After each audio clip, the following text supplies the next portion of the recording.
오늘 저는 여러분과 함께 감사의 씨앗을 심는 추수감사절이 되자라는 제목으로 은혜의 말씀을 나누겠습니다. 오늘은 추석을 이틀 앞둔 주일 예배입니다. 추석은 우리 민족 고유의 명절입니다. 온 가족이 함께 모여 한 해 동안도 지켜주신 하나님 앞에 감사를 드리고 서로 격려하고 칭찬함으로 더 나은 내일을 열어가는 추석이 되시기를 주의 이름으로 축원합니다. 하나님께서는 우리가 원하는 모든 소원을 다 이루어 줄 수 있습니다. 여러분 하나님 앞에 묻은 소원을 가지고 있습니까? 건강, 물질, 부귀, 영화, 공명, 좋은 환경을 모두 주실 수 있는 분이십니다. 우리 믿으면 아멘. 그런데 중요한 것은 심는 대로 거두게 해주십니다. 심는 대로. 갈라디아서 6장 7절에서 9절에 보면은 스스로 속이지 말라. 하나님은 업신여김을 받지 아니하시나니 사람이 무엇으로 심든지 그대로 거두리라. 자기의 육체를 위하여 심는 자는 육체로부터 썩어질 것을 거두고 성령을 위하여 심는 자는 성령으로부터 영생을 거두리라. 우리가 선을 행하되 낙심하지 말지니 포기하지 아니하면 때가 이름에 거두리라. 여기에서 자기의 육체를 위하여 심는 자는 육체로부터 썩어질 것을 거둔다고 말씀하셨는데, 이 말씀은 우리 사람은 영혼이 있고 이 몸이 있습니다. 몸 안에 우리 영혼이 있습니다. 그런데 사람이 사는 목적이 보통 일반적인 사람들은 이 영혼을 알질 못해요. 그렇기 때문에 보이는 이 몸, 육체를 위해서 살게 됩니다. 영혼을 위해서 내 시간과 물질과 내 인생을 잘 알지 못하기 때문에 바치지 못하는 것입니다. 내 영혼을 인정하지 않고 대부분 그렇게 생각하죠. 사람이 죽으면 끝난다 이렇게 생각해요. 그러므로 이 썩어질 육신만을 위해서 내 시간과 물질과 내 인생을 거기에 투자하게 되는 것입니다. 그러나 우리 예수 믿는 성도들은 내 영혼이 귀한 걸 알게 됩니다. 이 육은 어차피 흙으로 가서 시체가 되어서 흙으로 가지만 내 영혼은 예수 믿고 구원받아서 천국 간다는 것을 알고 믿습니다. 우리 믿으면 아멘 합시다. 그렇기 때문에 영혼을 귀하게 여기고 영혼을 위해서 시간과 물질과 그리고 자기의 그 세상의 부귀나 세상의 귀한 것을 모두 내 인생의 모든 것을 이 영혼을 위해서 투자하게 되는 것입니다. 내 영혼을 위해서 투자하며 사는 것을 바로 이것을 우리가 이제 씨를 뿌린다라고 이렇게 표현하는 것입니다. 영혼을 위해서 살면 영생을 거두는 파종을 한 것이고, 육을 위해서 살면 이것은 내 썩어질 세상에 이 썩어질 것을 위해서 파종한 것입니다. 그러므로 자기가 뿌리고 심은 대로 거두게 되는 것이, 우리 하나님께서 우리가 뿌리고 심은 대로 거두게 해주세요. 우리가 날마다 감사를 심으면 하나님께서 감사할 수밖에 없는 환경을 만들어 주시는 것입니다. 좋은 일을 만들어 주신다는 말씀인 것입니다.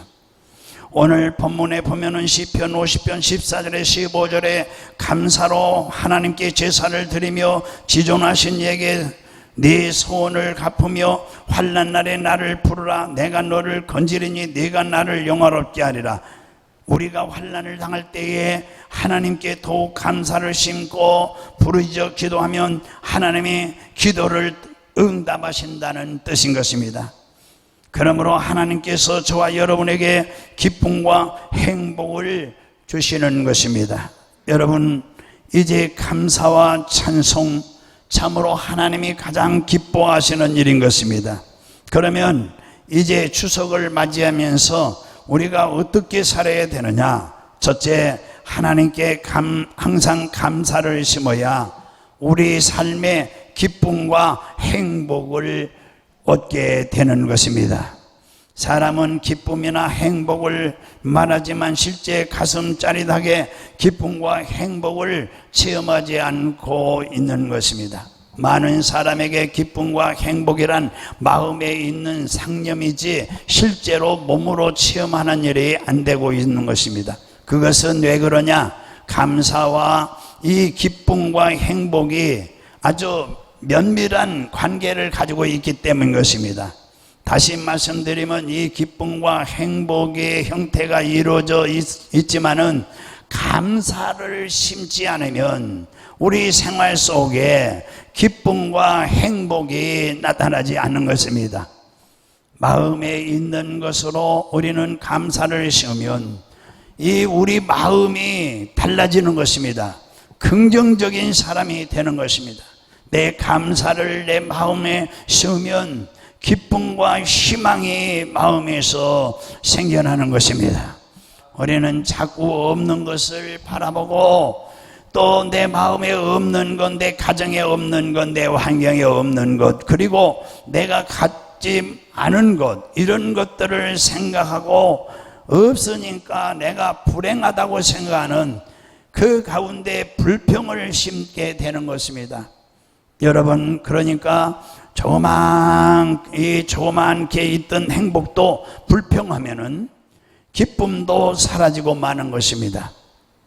마음에 긍정적이 되고 기쁨과 희망이 생겨나기 위해서는 있는 것으로 감사를 심어야 되는 것입니다.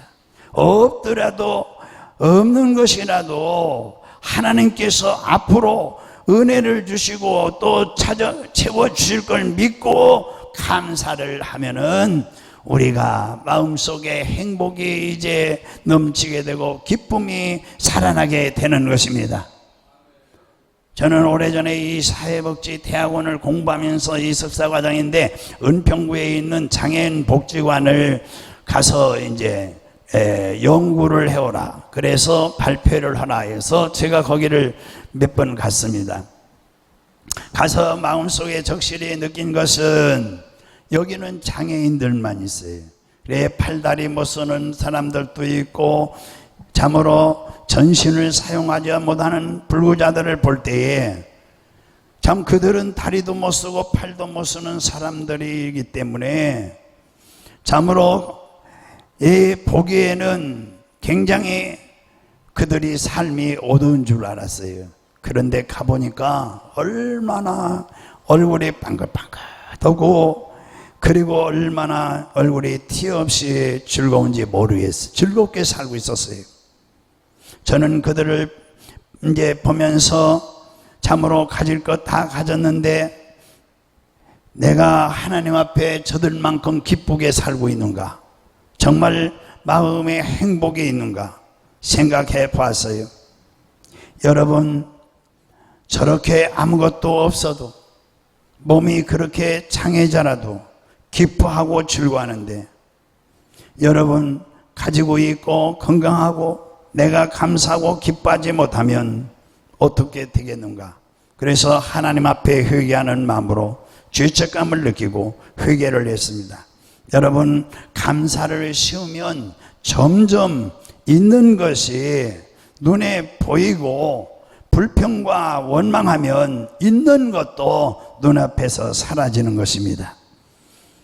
여러분 믿으면 우리 아멘. 디모데전서 6장 7절에 보면은 7절에서 8절에 보면은 우리가 세상에 아무것도 가지고 온 것이 없음에 또한 아무것도 가지고 가지 못하리니 우리가 먹을 것과 입을 것이 있은즉 족한 줄로 알 것이니라. 우리가 세상에 아무것도 가지고 온 것이 없습니다. 또한 아무것도 가지고 가지 않습니다. 빈손으로 왔다 빈손으로 갑니다. 그러나 우리가 먹을 것과 입을 것이 있은즉 족한 줄로 알라. 다시 말씀드리면 감사를 하라는 얘기입니다.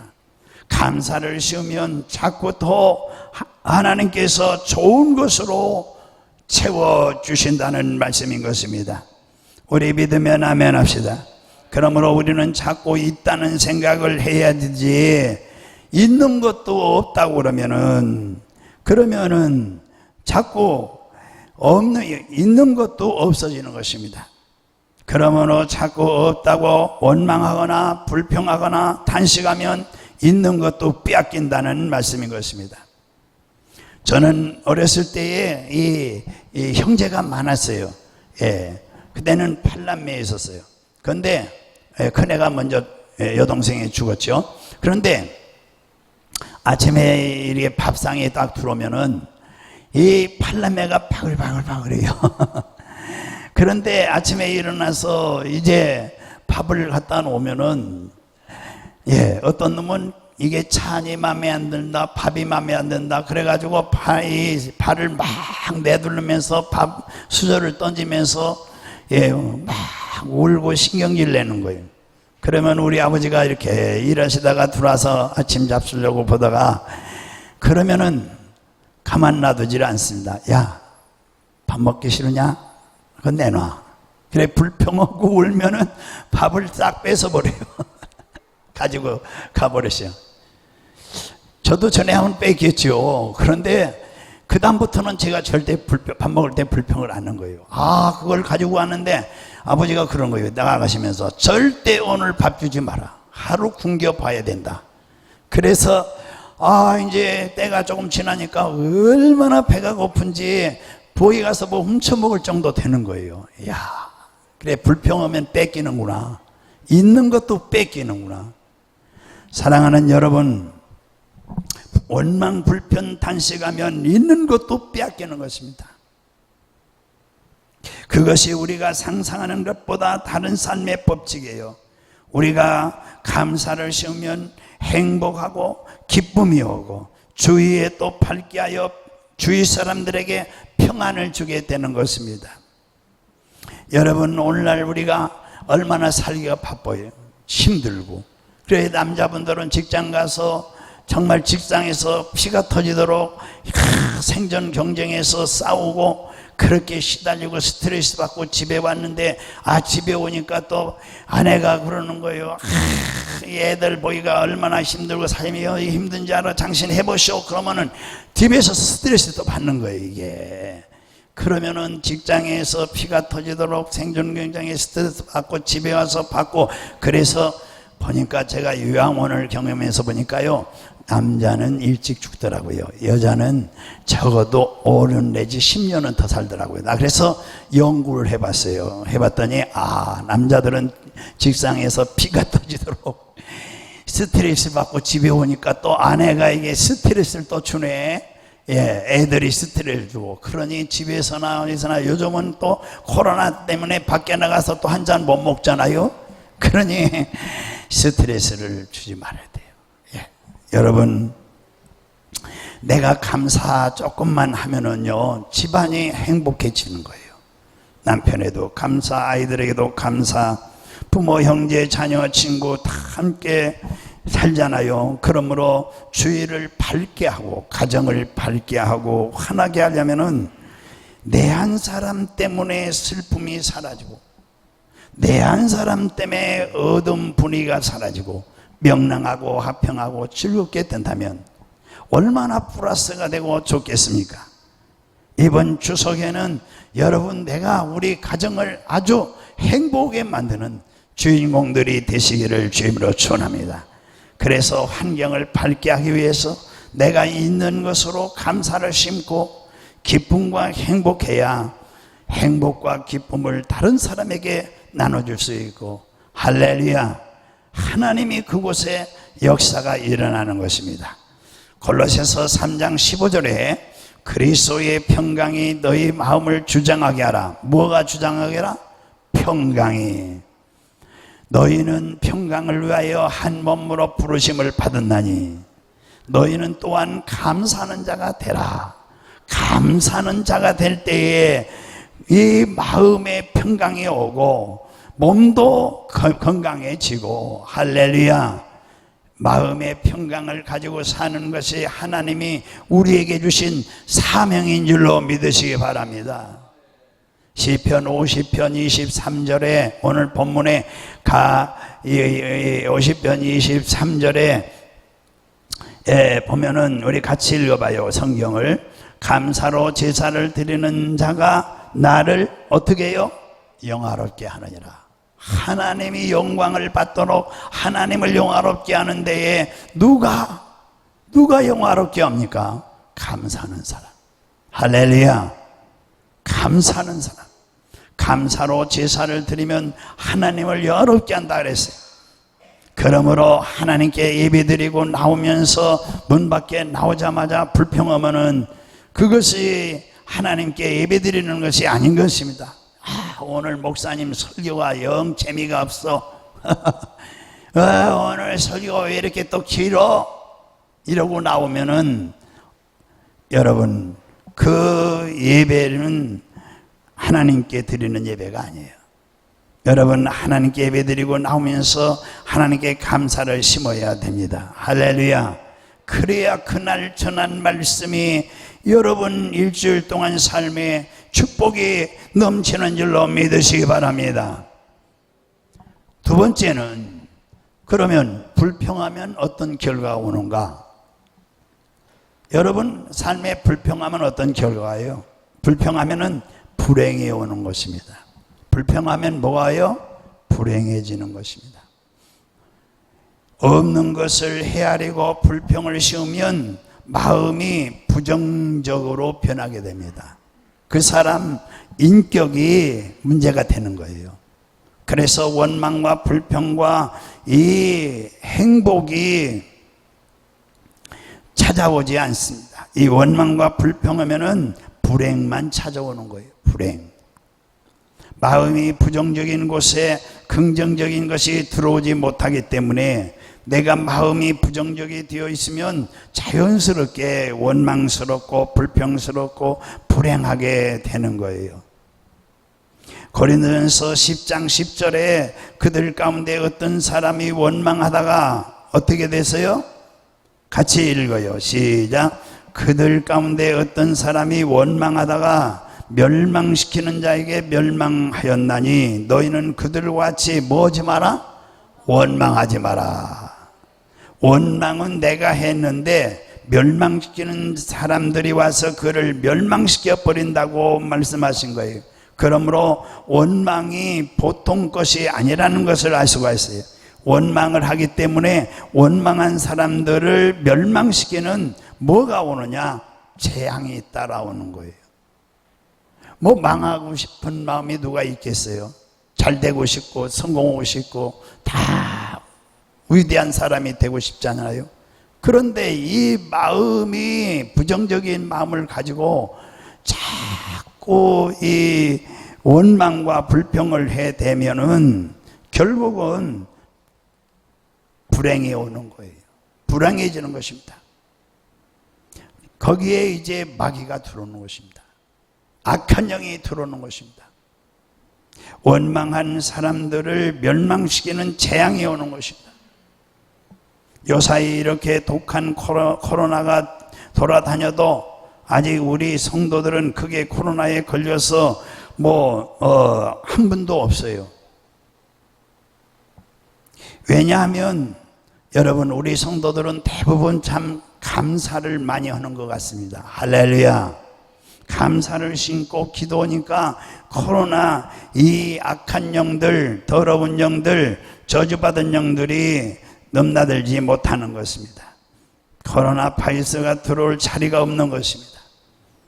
사랑하는 여러분, 예수님이 우리 마음을 점령하고 있기 때문에, 성령이 우리 마음을 점령하고 있기 때문에 우리가 예수님을 의지하고 감사를 심고 즐거워하며 산다면 바이러스는 한 길로 왔다가 7길로 도망치는 줄로 믿습니다.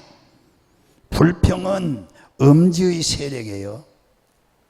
부정적인 세력이지 긍정적이고 적극적이고 기쁨과 행복이 넘치는 사람 마음속에 들어와서 해방할 수가 없는 것입니다. 우리가 없는 것을 헤아리고 불평을 말하면 주의가 어둡게 되고 가족과 이웃을 불행하게 만드는 것이고 가정을 불행하게 만드는 것이고 나만 불행하면 좋은데 가족과 이웃을 다 불행하게 만들고 고통스럽게 만드는 것입니다. 이렇게 불행이 찾아오는 것입니다. 시편 37편 8절에 우리 같이 읽어봅니다. 시작. 분을 그치고 노를 버리며 불평하지 말라. 오히려 악을 만들 뿐이라 그랬어요. 우리가 분을 그치고 노를 버리고 불평하지 말아야 악이 만들어지지 않는다. 그렇지 않으면 악이 만들어진다는 얘기입니다. 우리가 우리 자신과 주위를 곰곰이 살펴보면은 감사를 심어야지 할 일들이 너무나 많은 것을 깨닫게 되는 거예요. 우리는 이 많은 것들을 당연한 것이라고 생각하며 살아오고 있는데 당연하지 않습니다. 부모가 있는 것이 당연하지 않은 거예요. 남편과 아내가 있는 것이 당연합니까? 자식이 있는 것이 기적이고 희한하지 않습니까?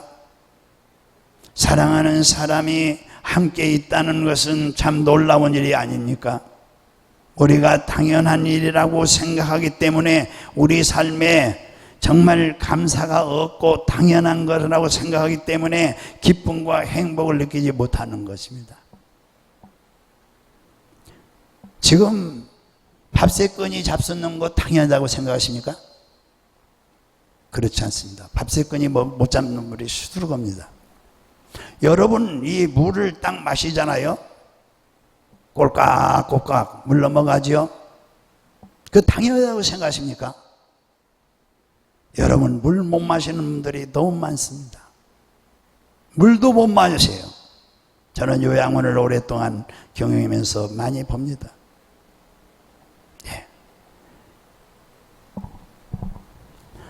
절대 당연한 거 아닙니다. 물 마실 때도 감사하셔야 돼요. 물이 넘어가는 것도 감사하셔야 돼요. 할렐루야.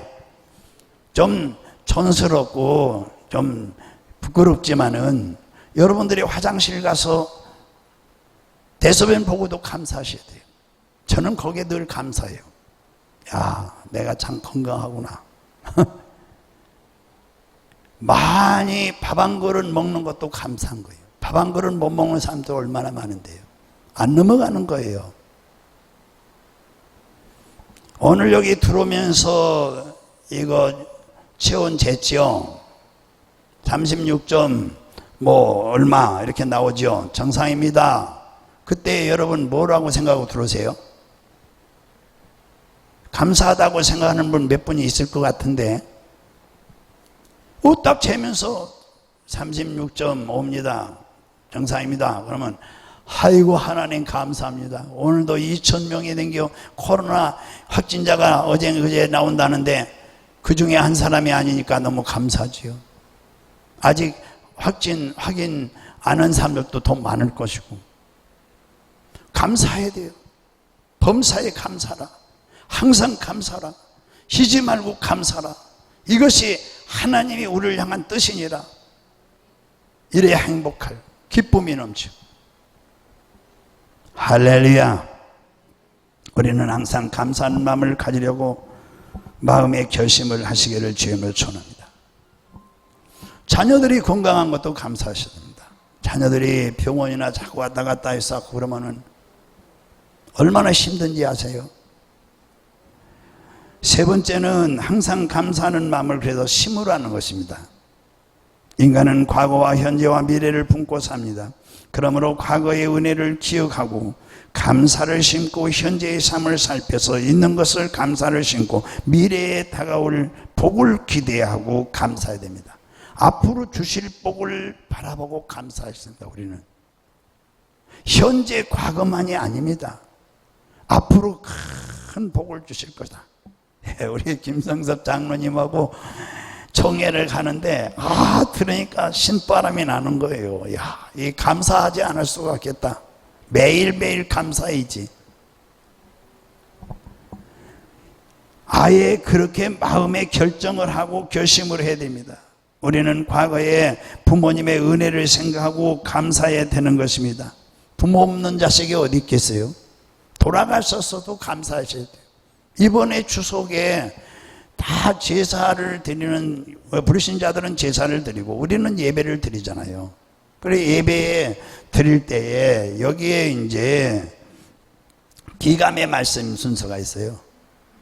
우리는 기감의 말씀 순서에 우리 형제한들 모여서 예배드리면 여기 장로님도 있지만 장로님이 늘 얘기하죠. 우리 어머님이 참 기도 하나는 열심히 하셨다. 응? 기도. 그래서 우리가 이렇게 형제들이 복을 받았다. 기도를 심으니까 자녀들이 이렇게 복을 받았다. 꼭 한마디 하고 가죠. 예. 부모 기도하는 부모 만나면 복 받은 거예요. 여러분들이 믿음이 아직 거기까지 도달하지 못해서 그렇지, 기도 많이 하는 부모 정말 그 자녀들 복을 받은 거예요. 할렐루야. 야곱 12 아들에게 축복기도 해준 대로 성경에 이루어지잖아요. 에서 야곱 있잖아요. 이삭이 그 아들 둘에게 기도해 주잖아요. 에서에게 기도해 줬는데 그대로 이루어지는 거예요. 그 다음에 야곱에게 기도해 줬는데 그대로 이루어지고. 그러므로 부모님의 은혜를 생각하고 이번 추석도 감사해야 되겠죠. 부모님의 사랑을 받지 못하고 자라서도, 부모에게 학대받고 박대받았어도 구박받았어도 감사해야죠. 부모가 있다는 것 자체가 감사하고, 아유 나는 뭐 부모가 뭐 내게 뭐 남겨준 것도 없고 유산도 없고 아무것도 없고, 이렇게 하면은 불평이 되는 거예요. 그러면 그 자식은 불행하게 되는 것입니다. 자기가 심었으니까 불행해요. 불평원망은 불행하니까. 저희 어렸을 때에는 저는 그래서 우리 어머니가 참 훌륭하다고 생각해요. 38인가 그때 혼자 돼가지고 8남매를 다 키웠어요. 예, 큰 여동생이 19살 때 세상을 떠났지만은 감사를 해요. 저는 어렸을 때에 참 우리 아버지가 그 도박을 좋아해서 도박해서 재산 다 날렸어요. 그런데 얼마나 빚이 많았는지 몰라요. 그때에 참 옛날이죠. 여러분들은 기억이 있는 분들이 있겠지만은 요 방에서 자면은요 이 나무를 떼우는 거예요. 초저녁에 떼어놓으면은 밤 한밤중 되면은 이 방이 다 식어요. 그러면은 한겨울에는 하면은 여기서 하얀 것이 연기같이 입김에 나오면서 이게 얼어버리는 거예요. 입에. 그 정도로 추운 겁니다. 그때에 연년생이니까요. 이 양쪽에 뉘고 자는 거예요. 이쪽에. 예. 그러면은 큰 애들은 지들이 알아서 자야지만 이 바닥이 뭐냐? 예, 바닥은 연골인가 뭔가 있어요. 그걸로 엮어서 만든 거예요. 근데 여기에 물이 젖으면은 쉽게 안 말라요. 이것은 하루 이상 지나야 마르지. 근데 애들이 오줌을 싸는 거예요. 오줌 싸면은 질퍽질퍽한 거예요. 손으로 누르면 질퍽질퍽해요. 걸레로 닦아도 소용없어요. 근데 우리 어머니가 어떻게 하느냐? 우리 어머니는 참 인정이 많았어요. 그런 거 보면은 다 어머니 똑같겠지만은 이 어린아이를 동생을 이렇게 옮겨요. 옮기고 질퍽질퍽한 데를 어머니가 누워서 주무시는 거예요. 풀면 올 정도인데. 그래서 나는 진자리 마른 자리 갈아내시며 할 때 눈물이 팍 도는 거예요. 우리 어머니는 우리의 자녀들을 그렇게 키웠는데 나는 옆에서 봤으니까. 예. 그러고 조금 있다 또 오줌 넣으면은 요놈은 이쪽으로 넣고 좀 떴던데 요놈은 또 거기가 또 넣으시는 거예요. 밤새 물바다에서 주무시는 거예요. 그러고도 불평 한마디 없어요. 야. 그러고서는 야, 어떻게 그래도 밤에 그 추운데 참 잘 잤냐 이러는 것이. 부엌에서 밥을 잡수는데도요, 우리는 방에서 먹어요. 왜? 보리밥인데 그것도 할아버지는 쌀 조금 넣어서 이렇게 퍼드리고 아버지는 거의 쌀 드문드문 하나씩 드는 거고, 우리는 깡보리밥이고 그것도 없어서, 예, 어머니가 식사하세요. 아니, 우리는 진지 잡수세요 해죠. 우리는 옛날에 어머니 진지 잡수세요 하면은 곧 들어갈게 그러고 안 들어와요. 그런데 내다 보면은 부엌에서 잡술 게 없는 거예요. 그러면 이 누룽지도 얼마 없어요. 왜냐하면 이거 굳으면은 밥이 줄으니까. 그리고 그걸 그냥 멀거놓은 거 이렇게 저어가지고 그걸 후룩 마시고 나 부엌에서 다 먹었다 그래요. 이렇게 사시는 거예요. 부모님들이, 옛날 부모님들. 우리 어머니만 그런 게 아닐 거예요. 그렇기 때문에 우리가 부모님의 은혜를 생각하면 우리는 그것보다 훨씬 많지 않습니까? 어릴 때부터 진자리 마른 자리 갈아 넣으시고 손발이 다닳도록 고생하셨는데 그 은혜를 항상 우리가 감사한 마음을 가져야 되는데, 명절 때도 돌아가셨어도 그걸 기리고 자녀들에게 손자들에게 좀 얘기 좀 해줘야 될 거 아니겠어요? 예, 요즘은 시대가 변했다고 해도 감사하면 내 마음속이 행복해지는 줄로 믿으시기 바랍니다. 데살로니가전서 5장 18절에 보면은 범사에 감사라, 이것이 그리스도 예수 안에서 너희를 향하신 하나님 뜻이니라 했는데, 우리는 범사에 감사하고 항상 감사하고 쉬지 말고 감사해야 됩니다. 할렐루야. 그래야 내 생애가 행복해지고 우리 자녀들이 복을 받습니다. 할렐루야. 예, 네 번째는 우리 하나님께 감사하라 그랬어요. 그래서 무엇보다도 세상에 살면서 하나님께 감사를 씌우며 살아야 돼요. 하나님이 만들어진 이 만물을 바라보고 감사해야 되고요. 빛을 만드시고 궁창을 만드시고 시편 136편 4절에서 9절에 홀로 그 큰 귀한 일들을 행하시는 이게 감사라. 그 인자심이 영원하미로다. 지혜로 하늘을 지신 이에게 감사라. 그 땅을 물 위에 펴신 이에게 감사라. 그 빛들을 지으신 이에게 감사라. 해로 낮을 주관하신 이에게 감사라. 달과 별들로 밤을 주관하신 이에게 감사라. 그 인자심이 영원하며. 여러분, 하나님께 진짜 감사 몇 가지나 하고 있습니까? 몇 가지나. 시편 50편 오늘 본문의 14절에서 15절 보세요. 감사로 하나님께 제사란 말은 희생이에요. 희생. 제사는 뭐라고요? 희생을 의미하는 거예요. 희생.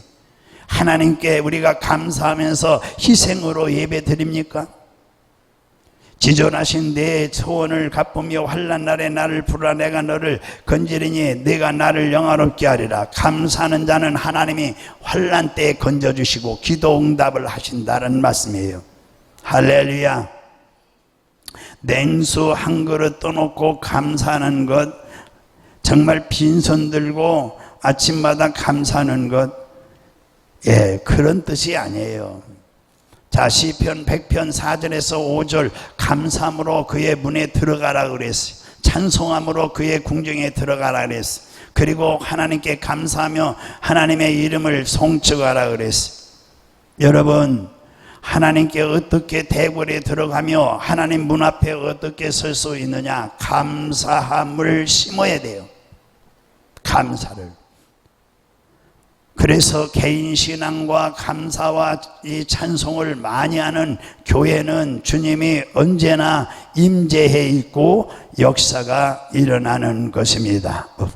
우리 믿으면 아멘. 이제 마지막으로 넷째로요, 우리는 예수 그리스도의 대속의 은혜를 받았으니 그 대속의 은혜를 감사를 심어야 돼요. 그러면 평생의 건강함의 축복을 받습니다. 할렐루야. 그냥 십자가 앞에 나와서 무조건 하고 예수를 믿습니다면, 그렇게 하지 말고 예수 그리스도의 십자가의 대속의 은혜를 바라보고 그를 감사할 때 그 속에 감춰진 하나님의 깊은 은혜가 우리 속에 계시되고 허락되는 것입니다. 우리 믿으면 아멘. 우리가 정말 치료에 주님을 향해서 많이 감사했더라면은 수많은 사람들이 치료를 체험을 할 수 있었을 거예요. 저는 오해 없이 들으시고요. 이 은사가 병 고치는 은사예요. 말씀의 은사도 그렇지만. 그래서 수없이 지금도 기도를 해드리지만 이 병이 빨리 나야 되거든요. 그런데 안 나는 분이 있어요. 저는 어렸을 때에 이 간증을 안 하려고 하는데 한번 합니다. 어렸을 때에 제가 11살 때 다리를 잘랐어요. 8살에 학교 들어갔어요. 그러면 4학년쯤 됐는가 봐요. 근데 이 다리를 8cm 잘랐어요. 예, 어디를 자르느냐? 여기 여 뼈가 이렇게 있는 성장판 있는 여기를 자른 거예요. 왜냐?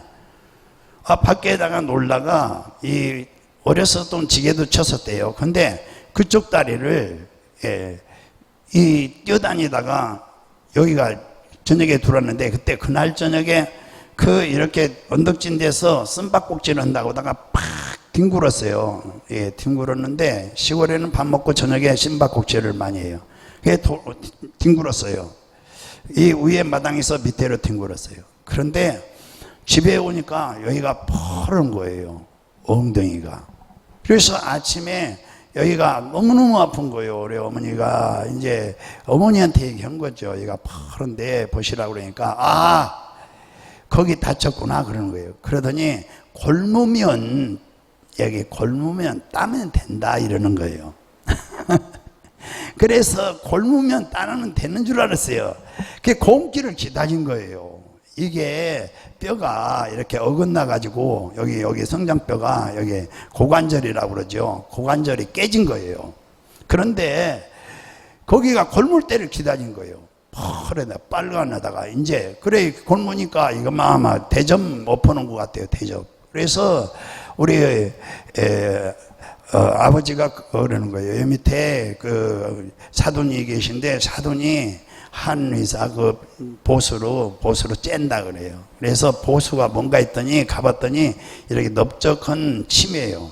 그걸로 해서 쪼고 엿지름 붙이면 된대요. 엿지름. 그래서 여기다 엿지름을 붙이고 한 서너 달 지났는데 계속 고름이 나오는 거예요.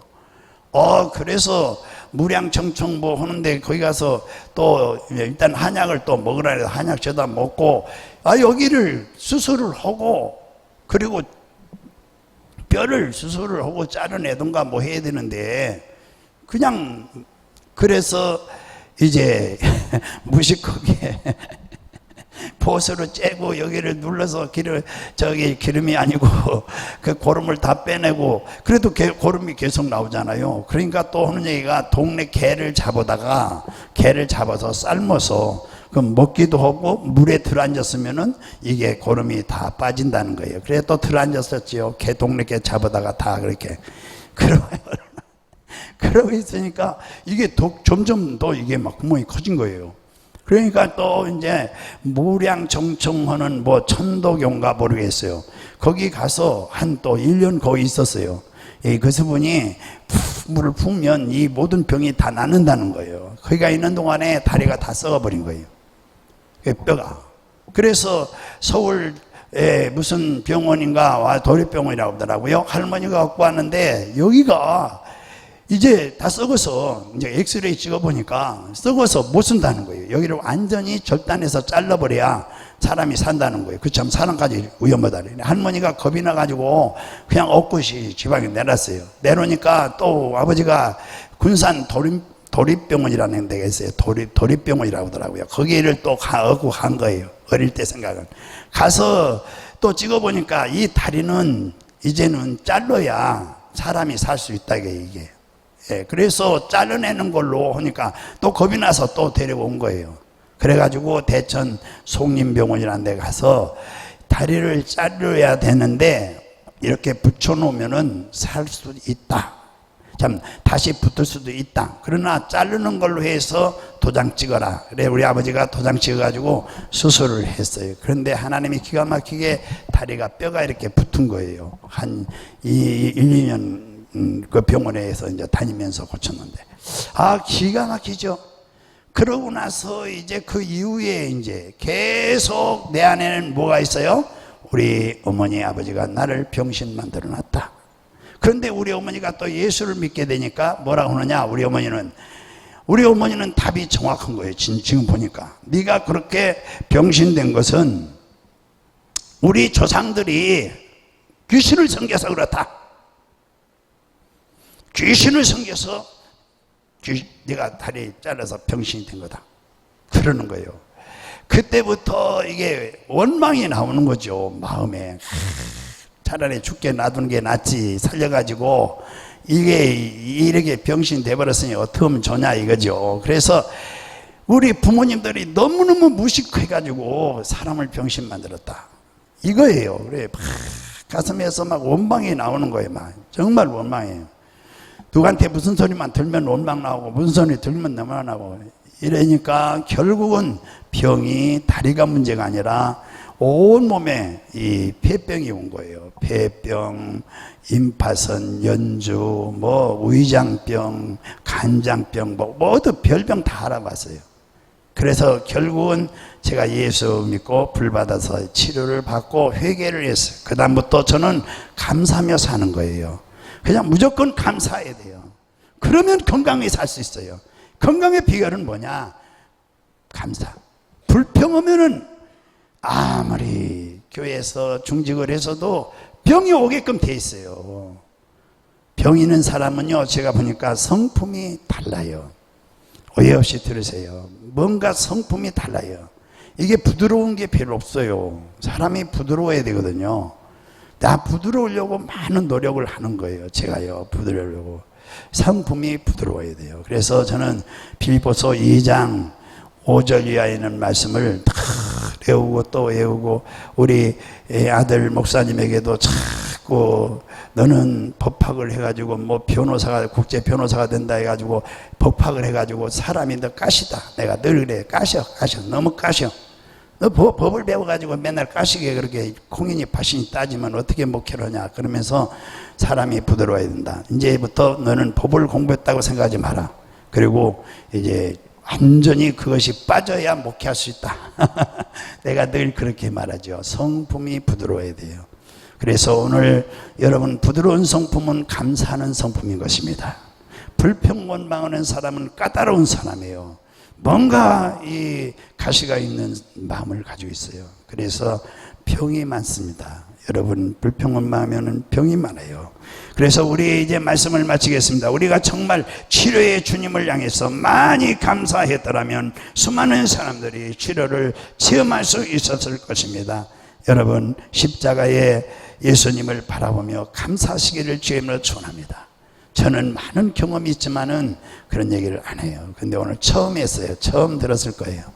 제가 정말 지금까지 목회하면서 여기 와서 처음 얘기했어요. 처음 그 얘기는. 여러분 반드시 그래서 우리 어머니가 매일 목회 시작하면서부터 김 목사 성품이 죽어야 돼. 성질이 죽어야 된다. 그래야 건강할 수 있다. 맨날 성질이 죽어라. 성질이 죽어야 건강할 수 있다. 이러죠. 성질이 죽어야 됩니다. 우리는 그 십자가를 보고 내가 죽어야 건강합니다. 그래서 건강하게 사시고 감사하면은 여러분 기쁨과 행복의 건강이 오고 마음에 기쁨과 행복이 오고 삶의 행복과 기쁨이 오고 열매는 감사하는 바로 이거 결실인 것입니다. 감사를 심으시기를 주님으로 소원합니다. 할렐루야.